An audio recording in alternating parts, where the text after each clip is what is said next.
खबरों की शुरुआत करेंगे। देहरादून शहर में लगने वाला जाम, जलभराव और जल निकासी की शिकायत को लेकर जिलाधिकारी खुद सड़क पर उतर गए हैं। डीएम ने एसएसपी के साथ मोटरसाइकिल पर शहर का भ्रमण किया। इस मौके पर डीएम एसएसपी के साथ अन्य अधिकारी भी मौजूद रहे।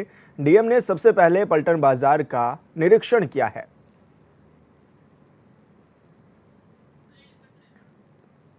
जैसे कि तस्वीरों में देखा जा सकता है कि डीएम और एसएसपी साथ में मौजूद हैं और डीएम ने सबसे पहले ये पलटन बाजार में निरीक्षण किया है। इस दौरान उनके साथ पुलिस के भी तमाम अधिकारी मौजूद रहे। एसएसपी उनके साथ खुद ही मौजूद रहे। बाइक पर सवार होकर दोनों बड़े जिले के जो बड़े अधिकारी हैं दोनों वो निकले थे और ऐसे में सभी जगह का औचक निरीक्षण किया गया। साथ ही जाम की जो स्थिति बनती है आखिर वो क्यों बन रही है, क्या इसके पीछे की वजह है, उसको भी देखने के लिए वो निकले थे। और शहर के जो चौराहे हैं, चौक हैं, उन पर भी वो पहुंचे थे जहां पर उन्होंने निरीक्षण किया।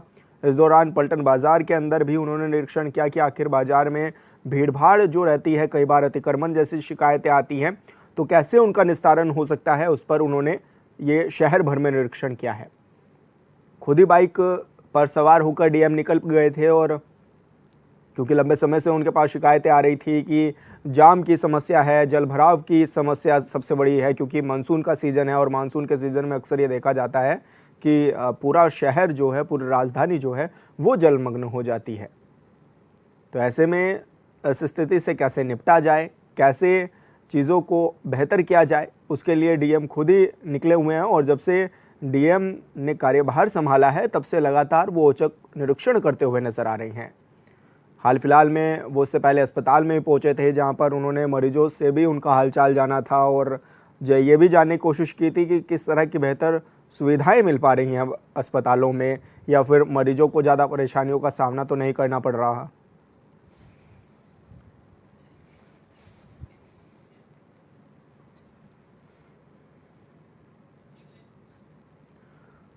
तो लगातार डीएम निरीक्षण पर निकले हुए हैं शहर की व्यवस्थाओं को दुरुस्त करने के लिए। संवाददाता अरुण सैनी हमारे साथ लाइव जुड़ चुके हैं। अरुण, क्या माने कि डीएम लगातार एक के बाद एक निरीक्षण करते हुए नजर आ रहे हैं और अब बात शहर की है, क्योंकि जिस तरह से जलभराव की स्थिति देखी जाती है, जिस तरह से शहर में जाम देखा जाता है, उससे कैसे निजात मिले, उसके लिए आज वो खुद सड़क पर नजर आए। जी सर, बिल्कुल देखिए, जो देहरादून के डीएम सविन बंसल जब से उन्होंने कार्यभार संभाला है और उसके बाद से लगातार वो निरीक्षण कर रहे हैं, समीक्षाएं कर रहे हैं और लगातार जो है कई बार औचक निरीक्षण भी कर रहे हैं। जनता की शिकायतों का तुरंत समाधान करने के लिए उन जगहों पर भी पहुंच रहे हैं जिस तरीके से जो शिकायतें जो है वो मिल रही है। जब से उन्होंने कार्यभार संभाला, उससे पहले अस्पताल, फिर नगर निगम, फिर इस तरीके से तहसील में भी वो गए। कई जगहों पर जो है इस तरीके से निरीक्षण वो कर चुके हैं। आज अनोखे अंदाज में डीएम सविन बंसल नजर आए। वो खुद ही बाइक चलाकर जो है और पीछे एसएसपी अजय सिंह को बैठाकर जो है उन्होंने पूरे शहर का जो है भ्रमण किया और करीब 10 किलोमीटर तक उन्होंने बाइक से जो है पूरा भ्रमण किया, जिसमें कि वो डीएम कार्यालय से राजपुर रोड डीएम कार्यालय से घंटाघर पहुंचे, उसके बाद पलटन मार्केट में पहुंचे, उसके बाद बल्लूपुर पहुंचे और बल्लूपुर से होते हुए आईएसबीटी पहुंचे और ऐसे में प्रिंस चौक, इन सब तमाम जगहों का जो है उन्होंने निरीक्षण किया किस तरीके से जाम की व्यवस्था है। क्योंकि अगर जाम की बात अगर देहरादून में की जाए तो सबसे अधिक जो ट्रैफिक रहता है वो घंटाघर या प्रिंस चौक, आईएसबीटी, इन जगहों पर ज़्यादा ट्रैफिक जो है वो देखने को मिलता है और ऐसे में कई बार इससे काफ़ी परेशानी लोगों को भी होती है और जो यात्री पहुँचते हैं उन्हें भी कई प्रकार की जो परेशानियाँ होती है। इसी के साथ साथ जल भराव की समस्या काफ़ी ज़्यादा उत्पन्न प्रदेश में इस वक्त होती है और ऐसे में इस बार भी जिस तरीके से जल भराव की समस्या काफ़ी ज़्यादा देखने को मिली है, तो उससे किस तरीके से निजात पाया जाए, इसको लेकर भी डीएम सविन बंसल सड़कों पर उतरे और तमाम स्थितियों का जायजा उन्होंने लिया। तो ऐसे में इसको लेकर स्थिति किस तरीके से सही की जाए, इसको लेकर उन्होंने पूरा देखा और ऐसे में तमाम जो विभाग से संबंधित है उनसे जो है रिपोर्ट्स भी मांगी है किस तरीके से कार्य होना चाहिए। प्रिंस चौक की बात की जाए तो वहाँ पर जिस तरीके से सीवरेज का काम चल रहा है काफ़ी लंबे समय से चल रहा है, तो ऐसे में डीएम सविन बंसल ने कहा है कि जो भी कंपनी संबंधित कंपनी है जो कार्य कर रही है उसे पहले एक जगह का कार्य पूरा करना होगा, उसके बाद ही अगली जगहों पर कार्य करने की अनुमति उसे दी जाएगी, ताकि एक जगह का काम जो है सही रूप से हो सके और जो सीवरेज का काम चल रहा है उसकी वजह से जो है लोगों को वहाँ पर बाधा ना पड़े, जो दुकानदार हैं उन्हें किसी प्रकार की कोई समस्या ना हो, क्योंकि कई बार दुकानदारों को भी उससे काफ़ी समस्या होती है और जो आने जाने वाले लोग हैं उन्हें भी कई प्रकार की जो है समस्याएं होती है। वहीं ट्रैफिक को लेकर उन्होंने तमाम स्थितियां जांची, फ्लाईओवर के नीचे पार्किंग को लेकर भी उन्होंने देखा किस तरीके फ्लाईओवर के नीचे पार्किंग बन सकती है या नहीं, उसको लेकर भी वो तमाम निरीक्षण उन्होंने किया। डीपीआर भी तैयार होगी, उसको लेकर भी आगे कार्य वो कर सकते हैं। इसी के साथ साथ जहाँ जहाँ पर ज़्यादा ट्रैफिक है, सरकारी पार्किंग जो है उनमें वाहनों को खड़ा करना, इस तरीके से तमाम व्यवस्थाओं को उन्होंने जायजा लिया है और आगे प्रदेश में ट्रैफिक व्यवस्था को किस तरीके से सही किया जा सके, जो जलभराव की समस्या है उसे किस तरीके से सही किया जा सके, जो जनता को कोई परेशानी ना हो, तो ऐसे में उसको लेकर निरीक्षण उन्होंने किया है और आगे इस पर किस तरीके से कार्य होता है।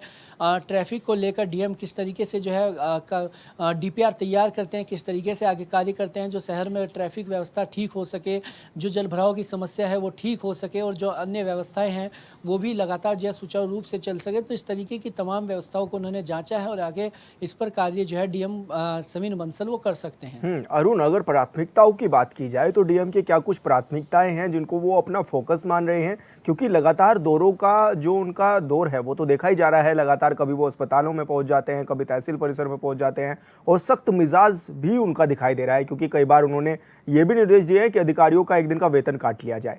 तो अब क्या माने कि क्या कुछ उनकी प्राथमिकताओं में है, क्या कुछ कह रहे हैं डीएम?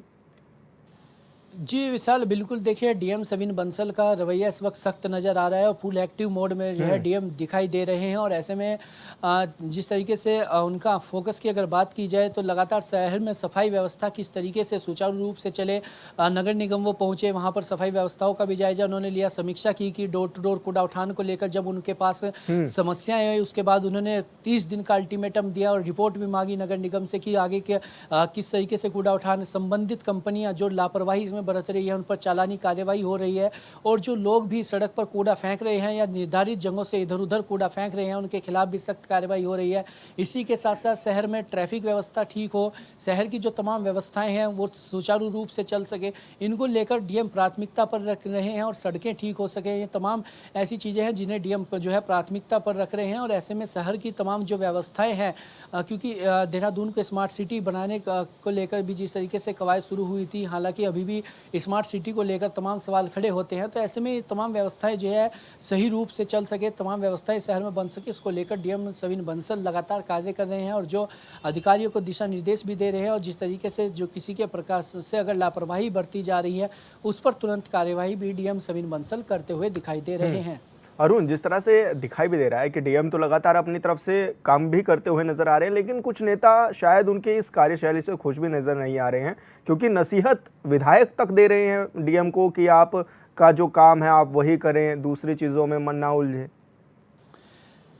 जी सर, देखिए जो विधायक के द्वारा नसीहत वाली बात है वो एक अलग मामला है, वो इस मामले से नहीं है, क्योंकि नगर निगम में डीएम ने जो है एक ऑटोमेटिक मैकेनिकल पार्किंग बनाने की बात कही थी, तो ऐसे में उसको लेकर चीज़ें सामने आई, जिसको लेकर जनप्रतिनिधि द्वारा भी तमाम सवाल किए गए। तो ऐसे में लेकिन उन्होंने कल भी उसको लेकर बैठक की थी और उन्होंने कहा कि डीपीआर तैयार होगी, डीपीआर तैयार होने के बाद उसकी पूरी प्रेजेंटेशन बनेगी, कहाँ कहाँ पर होगा, किस तरीके से होगा, और उन्होंने ये भी कहा है कि इससे कोई नुकसान होने वाला नहीं है, ये पार्किंग एक जगह से दूसरी जगहों पर भी जा सकती है, कोई निर्धारित पार्किंग नहीं है, जब जब जहाँ पर व्यवस्था होगी इस तरीके से पार्किंग बनेगी, यानी कि उसकी डीपीआर पूरी तैयार होगी और उसके बाद ही जो उस पर आगे कार्य हो सकेगा। उन्होंने कहा कि जब जनप्रतिनिधि हैं, शासन प्रशासन के जो लोग हैं उनसे भी वार्तालाप होगी और उन्हें डीपीआर दिखाई जाएगी और जो पूरा प्रेजेंटेशन है वो दिखाई जाएगी, किस तरीके से कार्य होना है, और उसके बाद ही जो है इस पर आगे कार्य वो शुरू होगा। तो इसको लेकर वो बात थी, लेकिन जिस तरीके से चाहे सफाई व्यवस्था की बात हो या अन्य कार्य हो, डीएम लगातार ये डीएम कर रहे हैं और ऐसे में इनको सुचारू रूप से चलाने के लिए डीएम लगातार जो है निरीक्षण भी कर रहे हैं और जनता की शिकायतों पर तुरंत एक्शन भी जो है डीएम लेते हुए दिखाई दे रहे हैं। अरुण, एक सवाल ये भी है कि राजधानी अक्सर पानी में डूब जाती है क्योंकि बारिश का भी दौर है और ऐसे में डूबी डूबी राजधानी जो है वो नजर आती है, तो उसके लिए क्या व्यापक स्तर पर कोई इंतजाम किए जा रहे हैं कि किस तरह की तैयारी हो? क्योंकि ड्रेनेज सिस्टम आज तक भी राजधानी देहरादून के पास नहीं है, ऐसे में बड़ी दिक्कतों का सामना करना पड़ता है यार, लोगों के घरों में पानी तक घुस जाता है, तो किस तरह की तैयारियां हैं इसको लेकर? जी सर, बिल्कुल देखिए, जिस तरीके से ड्रेनेज सिस्टम की अगर बात करें तो ज़रूर ड्रेनेज सिस्टम की जो है पोल शहर में खुलती हुई दिखाई दी है, और ऐसे में स्मार्ट सिटी जिस तरीके से चल रहा था उसमें भी इस बार कई तरीके की दिक्कतें सामने आई। लोगों को जल भराव की समस्या से लोग काफ़ी जूझे, जगह जगहों पर जो है जल भराव हुआ। तो ऐसे में इसको लेकर भी आगे सरकार कार्य कर रही है। बिल्कुल अरुण, बहुत बहुत शुक्रिया आपका तमाम जानकारी साझा करने के लिए। महाराजगंज जिले का जल्द ही बंटवारा हो जाएगा, जहां फरेदा तहसील को जिला मुख्यालय बनाया जाएगा। राजस्व विभाग ने गोरखपुर डीएम से सहमति भी इसके लिए मांगी है। महाराजगंज जिले के तहसील फरेदा नौतनवा और गोरखपुर जिले की तहसील कैंपियरगंज को मिलाकर प्रदेश का 76वां जिला बनाने की तैयारी में है। डीएम गोरखपुर और डीएम महाराजगंज से रिपोर्ट भी इस दौरान मांगी गई है और गोरखपुर आयुक्त के जरिए ये रिपोर्ट भेजी जानी है।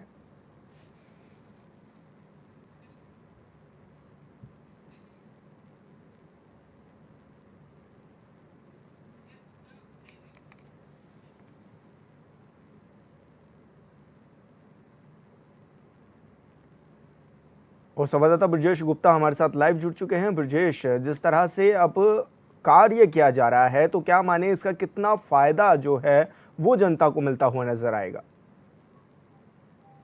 जी बिल्कुल, आपको बता दें कि जो महाराजगंज जिला है, महाराजगंज जिले में 4 हम्म। तहसील आते हैं।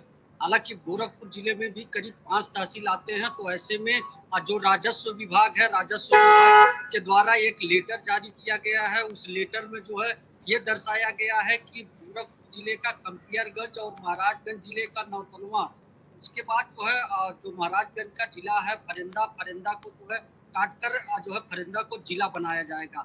हालांकि जब वीर बहादुर सिंह मुख्यमंत्री हुआ करते थे उस दौरान जो है महाराजगंज जिला जो है तहसील तहसील हुआ करता था। लेकिन जो है कहीं ना कहीं वीर बहादुर सिंह का जो कार्यशैली था वो काफी रंग लाया और महाराजगंज को जो है जिला बनाया गया। लेकिन जो सूबे के मुखिया हैं योगी आदित्यनाथ, कहीं ना कहीं जो है अगर फरिंदा जो है जिला बनाया जाएगा तो कहीं ना कहीं फरिंदा जो पिछड़ा क्षेत्र है वहाँ जो है काफी रफ्तार मिलेगी। जी तो ऐसे में स्थानीय लोगों का क्या कुछ कहना है? क्या वो इस फैसले से खुश हैं? किस तरह की चीजें वो कहना चाह रहे हैं? जी बिल्कुल, यहाँ के जो स्थानीय हैं, जो फरिंदा फरिंदा को जब जिला बनाया जाएगा तो यहाँ के लोगों में काफ़ी उत्साह देखने को मिल रहा है। हालाँकि जो फरिंदा जिला है, फरिंदा जिला काफ़ी पिछड़ा जिला है। कहीं न कहीं अगर फरिंदा को जिला बनाया जाता है तो फरिंदा जो है कहीं न कहीं जो विकास की रफ्तार जो पीछे रह जा रही है, तो कहीं न कहीं जो है फरिंदा जो है फरिंदा की रफ्तार बढ़ेगी। हालाँकि जो जिला बनता है, जिले में जो है करीब 3 तहसील होना ज़रूरी रहता है। हम्म। लेकिन जो विशेष सूत्रों के हवाले से खबर मिल रही है वो ये है कि अगर फरिंदा जो है फरिंदा और नौतनवा तहसील करता है तो कहीं ना कहीं जो है महाराजगंज जिले को भी एक तहसील की जरूरत पड़ेगी। तो जो विशेष सूत्रों के हवाले से पता चल रही है वो जो मेरा विधानसभा है उसको जो है तहसील बनाया जाएगा। तो कुल मिला के देखा जाए अगर महाराजगंज जिले में जो है अगर जो है फरिंदा को जिला घोषित किया जाता है तो कहीं ना कहीं कुछ हिस्सा गोरखपुर का भी कटेगा और महाराजगंज का 2 तहसील तो कटेगा ही कटेगा। और जो हम्म। पिछड़ा क्षेत्र रह गया है वो काफ़ी जो है विकास की रफ्तार काफ़ी तेज़ हो जाएगी। जी। बिल्कुल ब्रजेश, जैसे कि आपने कहा कि जो पिछड़ा वर्ग है उसको भी साधने की कोशिश की जा रही है, ताकि जो योजनाएं हैं, जो चीज़ें हैं, वो उनको भी मिल सके। तो ऐसे में क्या माने, कब तक इसको जिला बनाया जा सकता है? क्या कोई आसपास की डेट लग रही है कि जल्दी इसको बना दिया जाएगा ताकि इन लोगों को फ़ायदा मिल सके? जी बिल्कुल, आपको बता दें कि राजस्व के द्वारा जो अनुमति माँगी गई है, गोरखपुर के डीएम ने एक अनुमति पत्र जारी हुआ। जैसे ही वो लेटर वायरल हुआ, वो उसी तरीके से जो है जिले में हलचल काफ़ी तेज़ बढ़ गई। हालाँकि महाराजगंज जिले के जो डीएम हैं, डीएम के द्वारा भी एक संस्तुति पत्र आज से 3 महीने पहले ही जारी किया गया था। लेकिन अब देखने वाली बात ये होगी कब जो है फरिंदा को जिला घोषित किया जाएगा और कब जो है इसकी विकास की रफ्तार और तेज बढ़ पाएगी। हालांकि फरिंदा जो जिला आता है और जो गोरखपुर जिला आता है कहीं ना कहीं वीर बहादुर सिंह का गढ़ भी माना जाता था। लेकिन अब जो है वीर बहादुर सिंह नहीं है, फतेह उनके पुत्र जो फतेह बहादुर सिंह है वो कंपियरगंज से ही विधायक है। तो देखने वाली बात यह होगी विशाल की जो है जब ये जिला बनेगा, फरिंदा जिला बनाया जाएगा, उसके बाद विकास की रफ्तार बढ़ेगी और कब इसको जिला घोषित करते हैं। हालांकि अभी भी यहाँ के जो निवासी है जो आज के डेट में महाराजगंज को जिला मान रहे हैं। अगर फरिंदा बनता है तो अपना विकास की रफ्तार मिल पाएगी। बिल्कुल ब्रजेश, बहुत बहुत शुक्रिया आपका तमाम जानकारी साझा करने के लिए। और यहाँ रुकेंगे छोटे से ब्रेक के लिए, जल्द होंगे हाजिर। चलते पलिया तहसील टापू में तब्दील हो चुकी है। दर्जनों गांव में बाढ़ का पानी घुस गया है। गांव में 5 फुट तक बाढ़ का पानी भर गया है। बाढ़ के चलते कई गांव के संपर्क भी आपस में टूट गए हैं। ऐसे में लोग छतों पर रहने को मजबूर हैं। बता दें कि बनबसा बैराज से लाखों क्यूसेक पानी छोड़ा जा रहा है, जिस कारण ये दर्जनों गांवों का संपर्क भी आपस में टूट गया है। और तस्वीरों के माध्यम से भी साफ देखा जा सकता है कि कितनी परेशानियों का सामना स्थानीय लोगों को करना पड़ रहा है। जब भी वो गांव में आवाजाही कहीं पर कर रहे हैं तो उन्हें लगभग 5 फीट पानी से होकर गुजरना पड़ रहा है। यानी कि कहा जा सकता है एक डूबने जितना पानी गाँव में मौजूद है। ऐसे में अगर इस तरह की तस्वीरें सामने आती रहेंगी तो जाहिर सी बात है कि स्थानीय लोगों को ये रोष दिखाना पड़ेगा। और ऐसे में क्योंकि 12 ये गांव हैं जिनका आपस में संपर्क भी पूरी तरह से टूट गया है, समझ नहीं आ रहा है लोगों को कि सड़क कहाँ है और खेत कहाँ है, क्योंकि सब कुछ समतल हो गया है। और ऐसे में पानी गांव में घुस गया है और लगभग ये 5-5 फीट पानी भी बताया जा रहा है। हालांकि ये भी कहा जा रहा है कि बनबसा बैराज से ये पानी छोड़ा गया है जो कि लाखों क्यूसेक है। ऐसे में आप समझ सकते हैं कि कितनी बड़ी जो पानी की का जो वेग है वो कितना खतरनाक भी इस दौरान देखा जा सकता है। और ऐसे में काफ़ी पानी गाँव में भर गया है। ऐसे में लोग छतों पर रहने को मजबूर भी हैं।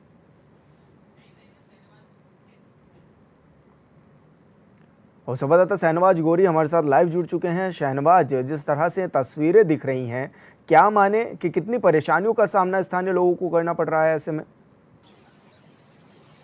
देखिए, बिल्कुल आपको बता दें कि लखीमपुर खीरी की तहसील पलिया लगभग 2 लाख की आबादी वाला जो पलिया तहसील है वो बाढ़ से प्रभावित है। लगातार गाँवों में जो है पानी घुस रहा है। हम मौजूद हैं बाढ़ग्रस्त इलाके में पलिया गाँव में।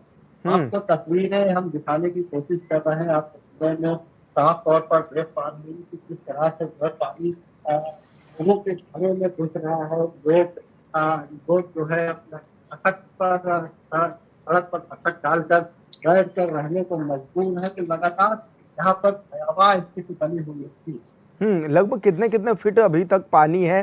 क्या पानी उतर भी रहा है या फिर अभी भी पानी जो है वो लगातार बढ़ता ही जा रहा है? देखिए, भीरा और पलिया स्टेट हाईवे की बात करें तो यहाँ पर पानी नदी है और इतनी तेज रफ्तार के साथ चल रहा है कि इतना तेज बहाव है कि वो पानी अपने साथ हर कुछ वहां ले जाने के लिए आंसू दिखते के बाद आप करीब 1 फीट पानी के चलते आवागमन पूरी तरीके से बाधित कर दिया है। क्या है, लोगों को दिक्कतों का सामना करना पड़ रहा है। एक वैकल्पिक मार्ग भी है निराकर से पलिया जाने के लिए, उस पर भी पानी का तेज बहाव शुरू हो गया है।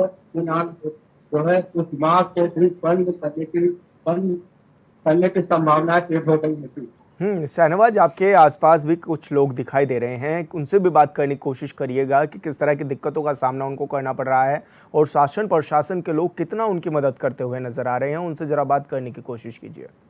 जी, हमारे साथ लोग मौजूद हैं, उनसे बात करेंगे क्या तस्वीरें हैं, क्या हालात है। यह विधानसभा लगातार आए थे, बाढ़ बहुत ही भारी मात्रा में आया है। जो इस बार बाढ़ आई है तो काफी भारी मात्रा में करीब 22 लाख क्यूसेक पानी छोड़ा गया है, जिसमें लोग यहाँ पर सारे लोग सड़क के ऊपर आ गए हैं। घरों के अंदर 3 दिन से पानी चल रहा है और सारी सड़कें टूट गए हैं। और सड़कें टूट जाने की वजह से काफी आवागमन सब बंद हो गया है। पलिया जो है हमारा जो क्षेत्र जो है, शासन की तरफ से क्या कुछ इंतजाम किए जा रहे हैं। जो पलिया विधानसभा हमारा जो क्षेत्र है वो एक टापू बन गया है। द्वारी फंटा रोड वो भी बंद कर दी गई, संतुरा नगर रोड वो भी बंद है, हीरा मैलानी रोड ये भी बंद है, निगासन पलिया जाने वाली रास्ता वो भी बंद है। जनता यहाँ पे 2.5 से 3 लाख जनता इसमें घरों के अंदर अपने कैद है। और जो आप प्रशासन की बात कर रहे हैं, प्रशासन यहाँ के ऊपर बाढ़ पीड़ितों से जो अभी 1 महीना पहले जुलाई को जो बाढ़ आई थी, जो 8 जुलाई को बाढ़ आई थी उसमें अभी लोगों की बाढ़ राहत सामग्री अभी तक उनको नहीं उपलब्ध कराई गई है। और जो इस बार बाढ़ आई है आप जान रहे हैं यहाँ गरीब लोग बैठे हुए हैं, इनको किसी प्रकार की कोई राहत नहीं मिल रही है। फिलहाल इन लोगों को किसी तरह की राहत नहीं मिल रही। आप तस्वीरों में साफ तौर पर देख पा रहे होंगे कि किस तरह से अपनी चारपाई डालकर यहाँ पर बैठे हुए हैं। जी, बिल्कुल शहनवाज, सही कहा आपने कि काफ़ी परेशानियों का सामना स्थानीय लोग को करना पड़ रहा है। बहुत बहुत शुक्रिया आपका तमाम जानकारी साझा करने के लिए। खबरों में आगे बढ़ेंगे। झांसी में लगातार 36 घंटे से ज़्यादा समय तक हुई बारिश ने आम जनजीवन को पूरी तरह अस्त व्यस्त कर दिया है। झांसी के बड़गांव क्षेत्र में बने यूपी राज्य भंडारण निगम के गोदाम में बारिश का पानी भर गया है। लगभग 3 फीट पानी भर जाने से गोदाम में रखी मसूर की दाल और मूंगफली को काफ़ी नुकसान भी हुआ है और 5 करोड़ रुपए से ज़्यादा की मसूर की दाल और मूंगफली की हज़ारों बोरियां बारिश के पानी से भीग कर बर्बाद हो गई हैं। मौके पर मौजूद भंडारण निगम के इंचार्ज प्रशांत सिंह भदौरिया ने बताया है कि अचानक पानी आने से जमीन से 3 स्तर तक रखी बोरियां भीग कर बर्बाद हो गई हैं। बीमा कंपनी की ओर से नुकसान का सर्वे भी किया जा रहा है। ये करोड़ों रुपए का सामान था जो कि पूरी तरह से जलमग्न हो गया और ऐसे में काफ़ी परेशानियां भी अब यहां पर होती हुई नजर आ रही हैं, क्योंकि बारिश ने पूरी तरह से जनजीवन अस्त व्यस्त किया है और राज्य भंडारण निगम के गोदाम में पानी भी भर गया है।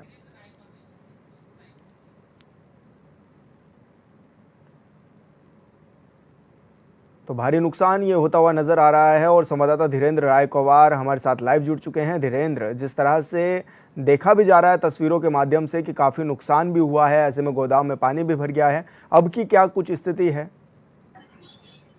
बिल्कुल 36 घंटे की बारिश के बाद जिस प्रकार के हालात बने हैं, ये सभी जगह बारिश की हुई है कि घर मकान से लेकर सभी भरे हुए हैं। लेकिन बात आ जाती है कि भंडारण निगम की, जहाँ भंडारण निगम में मूंग की दाल और मूंगफली के जो सामान, मूंगफली के जो गोदाम में रखा हुआ था, उसमें करीब मसूर भी थी इसमें साथ में। इसमें करीब 5 करोड़ का अनुमानित नुकसान बताया जा रहा है। जो भंडारण निगम के वहाँ के कर्मचारी हैं, उनका कहना है कि 3 लेयर पानी में डूब गई थी, जिसमें करीब 5 करोड़ का नुकसान है। लेकिन ऐसे में सवाल खड़ा हो जाता है उन जिम्मेवार अधिकारियों पर कि वहां पर पहले से देखरेख क्यों नहीं की गई, वहां पर मौजूद कर्मचारी कहाँ थे जिस दौरान बारिश के पानी भर रहा था। इतना बारिश का पानी भर जाता है और करोड़ों रुपए का शासन स्तर पर नुकसान हो जाता है। जो सरकार का पैसा है वो नुकसान हो रहा है। 5 करोड़ का एक नुकसान अनुमानित बताया जा रहा है। फिलहाल यहाँ पर अभी जो खराब मटेरियल है उसको निकाला जा रहा है। उस मटेरियल का क्या होगा, खाद बनाई जाएगी या दफन किया जाएगा या जानवरों को खिलाया जाएगा, ये फिलहाल अब तक स्पष्ट नहीं हुआ है। जी ऐसे में अधिकारियों का और जिम्मेदारों का क्या कुछ कहना है, क्योंकि बारिश हो रही है ये सभी को पता था और इतना नुकसान हो सकता है ये भी सभी को पता था, तो क्यों पहले से पहले इंतजाम नहीं किए गए या फिर पहले से क्यों नहीं इस बार को रखा गया या देखा गया कि पानी भरने से इतना नुकसान हो सकता है? बिल्कुल, ये एक बड़ा सवाल है क्योंकि झांसी मुख्यालय से करीब 10 से 15 किलोमीटर पर ये गोदाम बना हुआ है। जहाँ ये करोड़ों रुपए का सामान वहाँ पर जो गोदाम में माल था रखा हुआ था, बताया जा रहा है कि ये राज्य भंडारण निगम का गोदाम है, उन्होंने किराए पर दिया हुआ था। उसी में मसूर की दाल और मूंगफली रखी हुई थी। हालांकि जिम्मेवार अधिकारी कैमरे से ऑन कैमरे बोलने से इनकार कर रहे हैं। ऑफ कैमरे कहा है कि जांच कराई जा रही है। तमाम वही बहलाने फुसलाने वाला काम और जांच का हवाला देकर मीडिया को टाल दिया है। जी बिल्कुल धीरेन्द्र, बहुत बहुत शुक्रिया आपका तमाम जानकारी साझा करने के लिए। तो आपको बता दें कि ये बड़ी संख्या में नुकसान भी हुआ है राज्य सरकार का बारिश से के कारण, क्योंकि कहा यह भी जा रहा है कि लगभग 5 करोड़ रुपए का नुकसान बताया भी जा रहा है। झांसी की ये तस्वीरें जहाँ पर करोड़ों रुपए का नुकसान हो गया और ऐसे में क्योंकि यहाँ पर मूंगफली थी और दाल थी जो कि पूरी तरह से उसमें पानी भर गया और पानी भरने से काफ़ी नुकसान भी यहाँ पर हो गया है। पिछले 2 दिन पहले हुई बारिश में यहाँ क्या कम समय में बहुत ही ज़्यादा बारिश हो गई, जैसा कि आपने और न्यूज़पेपर वगैरह में भी देखा होगा। उसके वजह से क्या यहाँ पानी भर गया, पूरा 3 फीट के आसपास पानी भर गया गोदाम में और उसमें मेरी मसूर की 3 लेयर लगभग पूरी सड़ चुकी हैं, भर गया है। तो अब उसका ऊपर का माल हटा के हम ये देखेंगे कि कितना माल ख़राब हुआ है, कितना अच्छा हुआ है। अच्छे माल को हम शिफ्ट करा रहे हैं, ख़राब माल के लिए हम फिर वो जो बीमा कंपनी बताएगी वो हम करेंगे। 5 करोड़ के आसपास का नुकसान हुआ है। करोड़ों रुपए का नुकसान इस दौरान हुआ है। झांसी की ये तस्वीरें हैं जहां पर बारिश का पानी भर गया है और राज्य भंडारण निगम के गोदाम में ये पानी भरा है, जहां पर करोड़ों रुपए का ये नुकसान बताया जा रहा है।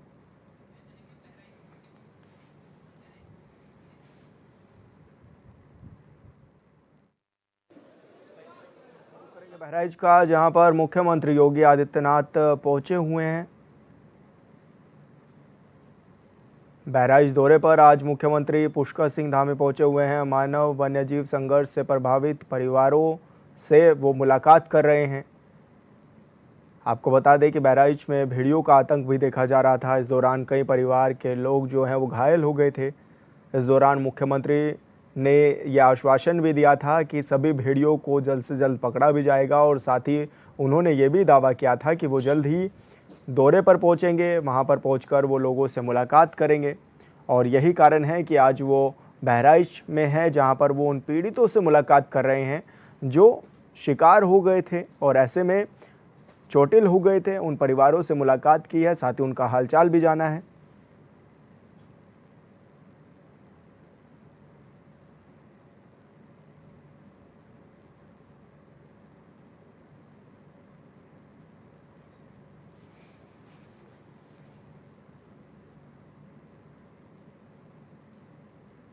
और न्यूज़ स्पेशल में मेरे साथ इतना ही। आप देखते रहिए HNN 24/7। नमस्कार।